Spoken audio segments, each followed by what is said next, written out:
Good morning mga kabaka. Usapang baka na naman po ulit tayo ngayon dito sa Abra. At isa pang tips para sa mga magbabaka dyan sa atin, kasi may mga baka po, lalo na yung mga first timer na mga anak, kaya po magpadede. So kailangan pong pagtiyagaan na padidihin ng anak para lang mabuhay, kasi sayang din eh. So ito po, inaalalayan po namin yung mga baka, mga bisiro, parang tawag dito. Tawag sa amin dito kalpe. Pero mga bisiro ganyan po.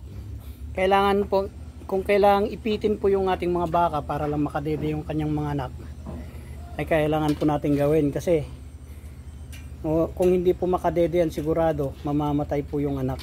So mas maganda po yung natural na anak na gatas ng baka po, kaysa po yung gamitin po natin kagaya ng ginagawa ng iba, yung commercially na gatas na pangtao. Mas nutritious pa rin po ang gatas ng baka mismo kaysa yung sa pantao na gatas. So hanggat maaari, pagtiyagaan po natin na paggatasin yung baka, kasi kung pantao ang gagamitin natin, may posibilidad po na mababansot po yung kanyang anak at hindi maganda yung paglaki. Yan po. Anak ba niya to? Hindi. Ayun. Kagaya nito. Yung nanay nito, itong bisiro na to, hindi masyadong nagpapadede. Tapos ngayon kokonti na yung gatas. So wala kaming choice kundi maghanap ng ibang baka na nanganak kung saan doon namin siya padedehin. Okay? So yan po yung baka po yan, may anak din po yan, kaso marami po siyang gatas.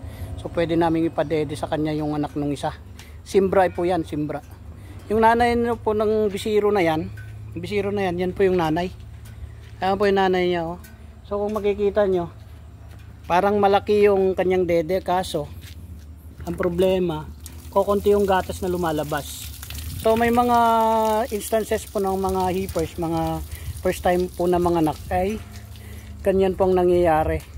Although hindi naman po sa lahat, pero malimit po sa mga heifers, kahit sa mga sa dairy cattle, mga Holstein, kahit sabihin natin matataas sila magbigay ng gatas, pero may chance din po na ang mga heifers halos kokonti rin lang yung gatas.